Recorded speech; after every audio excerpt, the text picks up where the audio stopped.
예수님을 믿고 하나님을 알고 또 영생을 약속받고 어, 성령님과 함께하는 이 신앙생활의 출발은 어떤 사람들은 이 새로운 경험과 출발 때문에 눈물을 흘리면서 감격하면서 내게도 이런 게 있을 수 있구나 하는 그런 감동을 가지고 신앙생활을 하지요.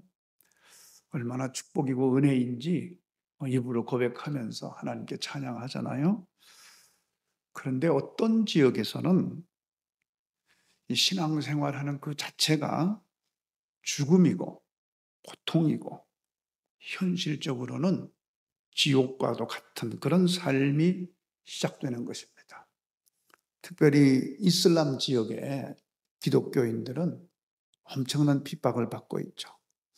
이슬람 지역에서 개종은 곧 죽음입니다. 지금 여러분이 보시는 이 여인의 사진은 알라 라카이라고 하는 여인인데 32년간 코 없이 살다가 최근에 복원하였습니다. 이슬람 율법에 의하여 이처럼 여성에게 가장 수치스럽고 모욕스러운 형벌, 코베임을 당한 것입니다. 또 다른 여인이 있는데요. 2010년 타임지의 표지에 소개가 되기도 했습니다. 바비 아이샤라는 여인인데요. 두 여인 모두 이슬람 율법을 어겼다는 이유로 가족과 남편에 의하여 이처럼 흉측한 징벌을 받게 된 것입니다. 이들은 다행히 자유진영으로 탈출하여 현대 의술의 도움을 받아서 망가진 얼굴을 되찾기는 하였지만은 그들 가슴 속 깊이 새겨진 이 상처는 그 무엇으로도 치료하기가 어려울 것입니다. 코베임 형벌은 물론 이슬람에서 명예살인은 당연시되는 전통입니다. 그 누구도 이런 일을 저지르면서 주저하게 되거나 죄책감을 느끼거나 그렇게 하지 않습니다. 도리어 당당하고 명예스러운 일이다 이렇게 여깁니다.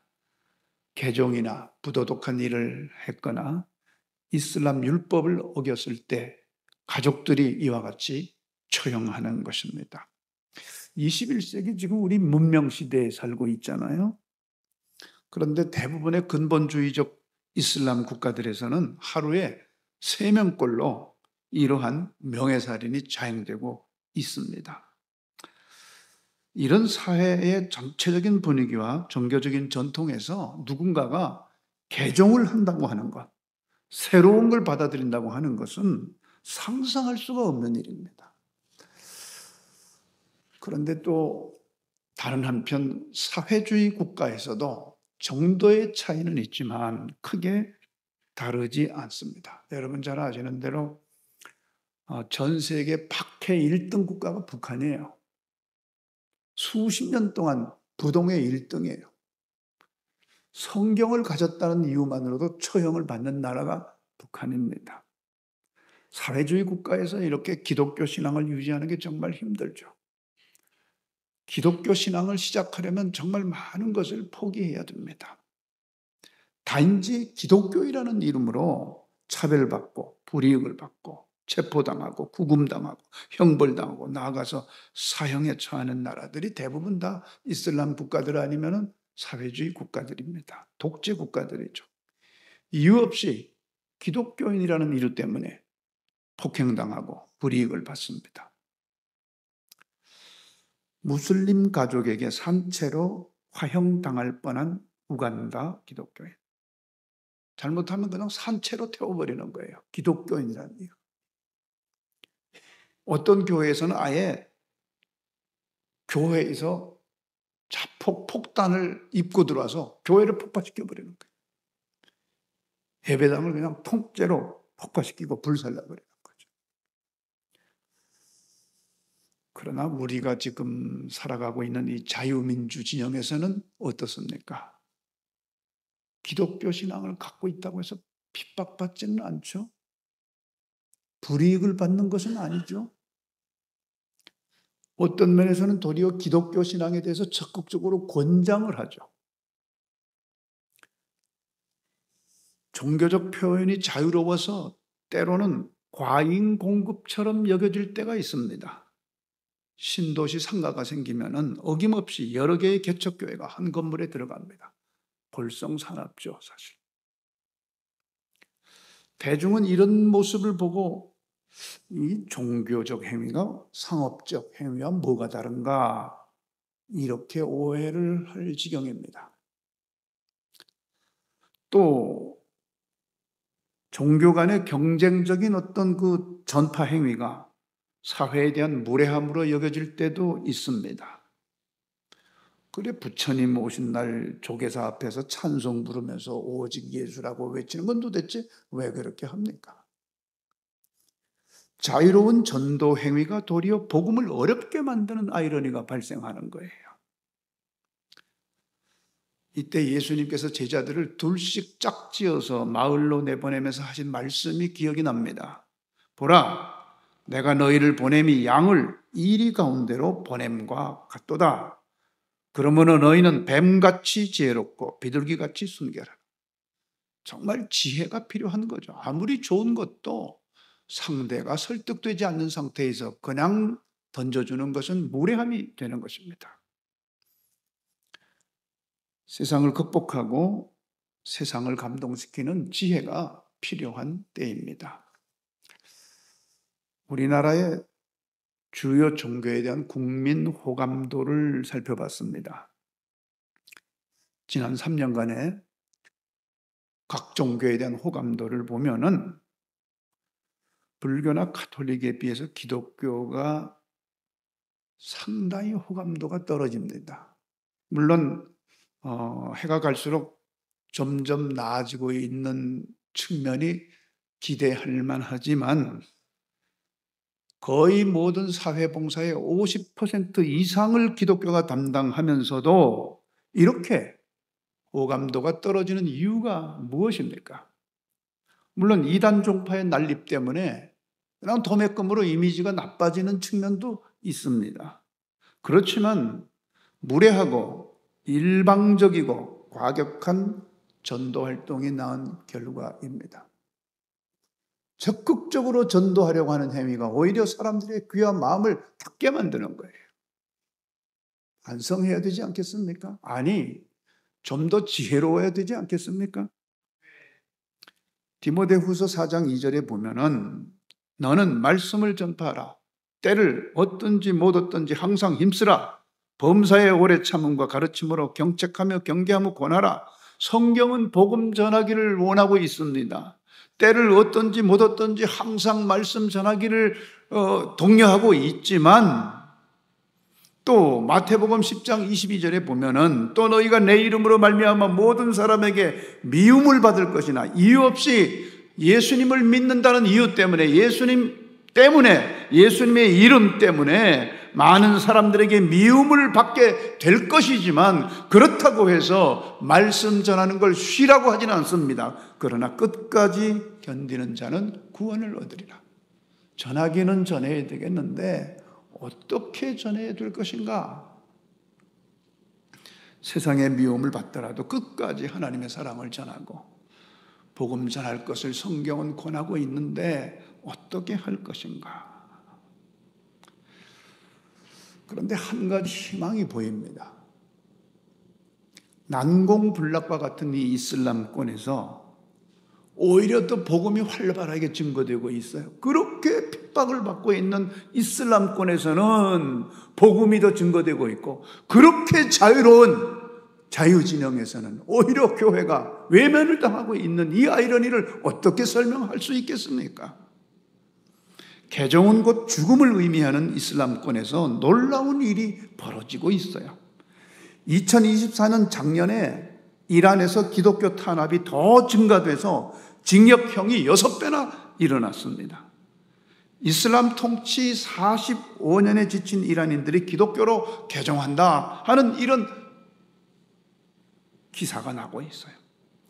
시아파 종주국 이란에 뿌린 씨앗 100만 기독교인 결실로. 아니 어느 한쪽에서는 개종하면 죽음인데도 더 복음이 늘어나는데 어느 때는 어느 곳에는 자유롭게 오히려 권면하고 권장하는데도 이렇게 기독교가 외면받고 있습니다. 왜 그렇습니까? 오늘 우리는 이 문제를 반드시 해결해야 됩니다.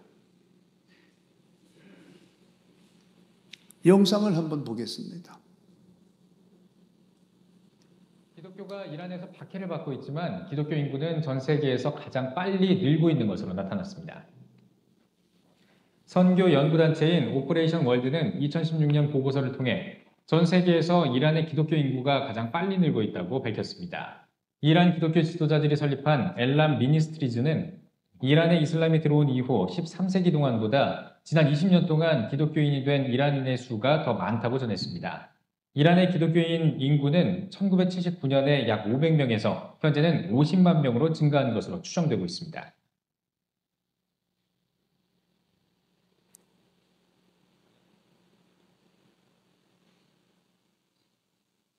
영상이 잘 안 되는 모양인데 그냥 넘어갑시다. 어쨌든 여러분 이런 뉴스를 통해서 시아파, 가장 근본주의적이고 기독교를 적대시하는 이슬람 파벌이 지배하는 국가에서 오히려 기독교가 더 성장하고 있는 거예요. 이것은 전문적인 이슬람 학자들도 인정을 하고 있습니다. 이슬람 학자인 빌랄 필립스, 이 사람은 교육받은 무슬림 사이에서 배교의 쓰나미가 일어나고 있다. 그러니까 더 교육을 많이 받은 무슬림일수록 더 많이 이슬람을 빠져나가고 있다는 거예요. 말레이시아의 아사둘라 알 안달루시라고 하는 이슬람 근본주의 학자도 이렇게 설명을 합니다. 새로운 개종자가 10명이 생기면 7명이 빠져나간다는 거예요, 이슬람에서. 그러니까 지금 탈이슬람이 어마어마하게 지금 일어나고 있다는 거예요. 미국에서는 매년 10만 명이 이슬람을 떠나고 있고, 아프리카에서는 매년 600만 명이 이슬람을 떠나고 있답니다. 이슬람이 와해되고 있는 거예요. 궁금해집니다.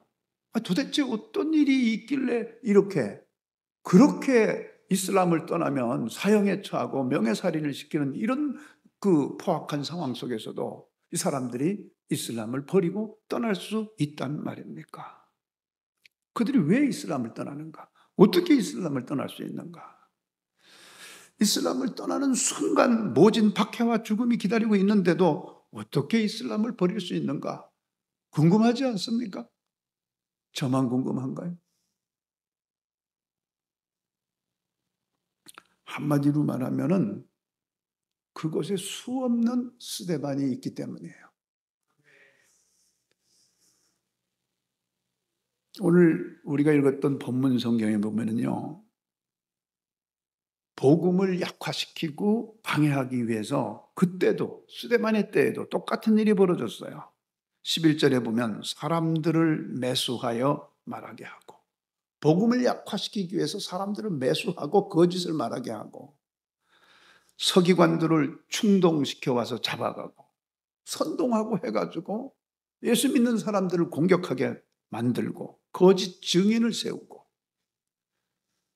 그럼에도 불구하고 그런 모함과 왜곡과 선동이 있음에도 불구하고 스데반의 얼굴은 천사와 같았다. 그러니까 이슬람 속에서 박해받아 죽음을 당하는 사람들이 그들의 얼굴이 천사와 같은 거니까 내가 죽더라도 나는 기독교로 개종하겠다는 확신을 갖게 되는 거예요.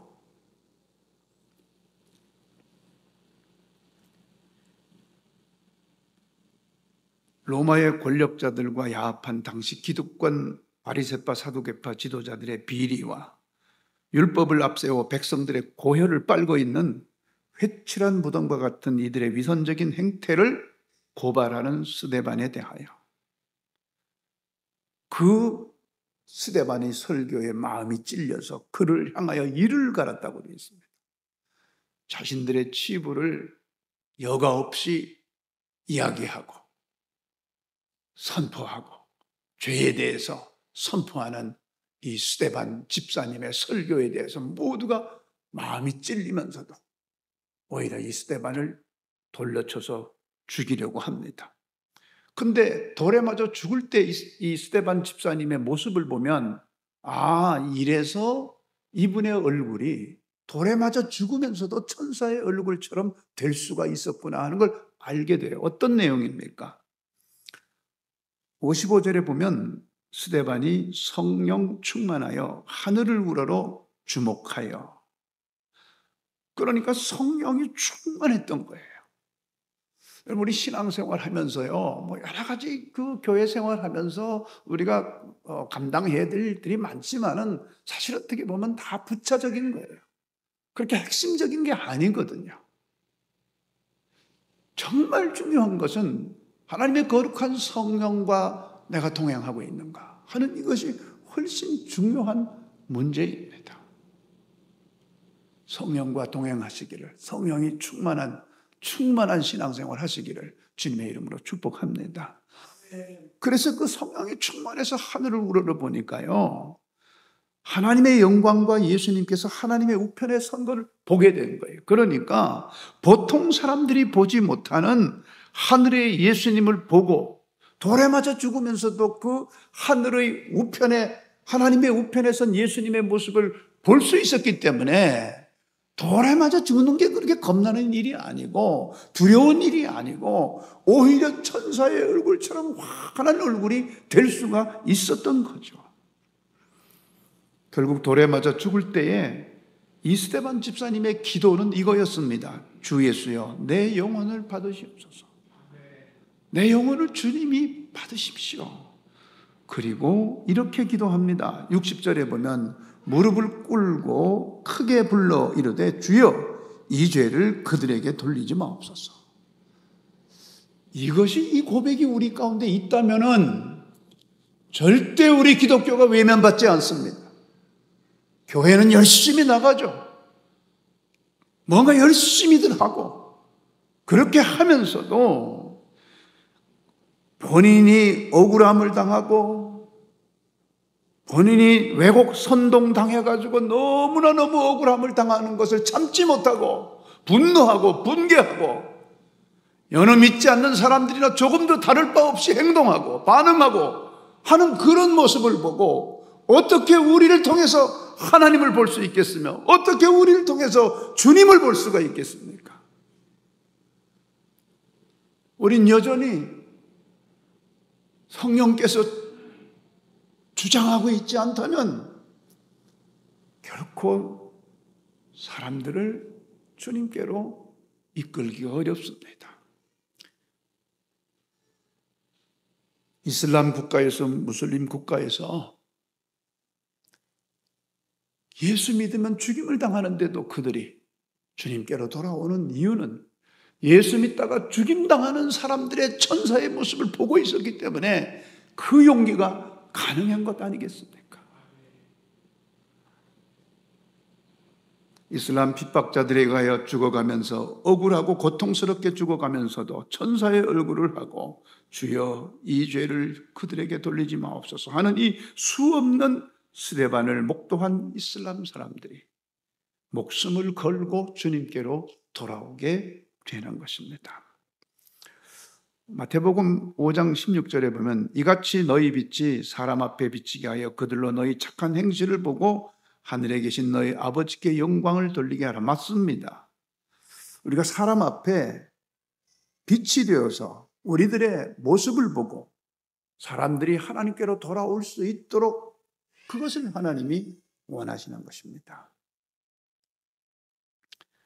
베드로전서 2장 20절에 보면은 죄가 있어 매를 맞고 참으면 무슨 칭찬이 있겠는가? 그러나 선을 행함으로 고난을 받고 참으면 이는 하나님 앞에 아름다우니라. 이 모습, 천사의 모습을 한 스데반의 모습이 아니겠습니까? 제가 이제 이번에 중국에 가 있는데 어떤 그 중국 목사님께서 꽤 오랜 기간 동안 그 산을 개간하고 산에 있는 연못을 개간해가지고 많은 사람들이 편히 와서 이렇게 쉴 수 있는 카페를 일종의 가든식 카페를 잘 만들어 놓으셨더라고요. 그걸 그런데 뭐 돈이 있어 가지고 막 큰 장비를 동원해서 그렇게 한 게 아니고 오랜 시간 동안 오로지 교회를 자비량으로 운영하겠다고 하는 그런 생각으로 잘 만들어 놓으셨더라고요.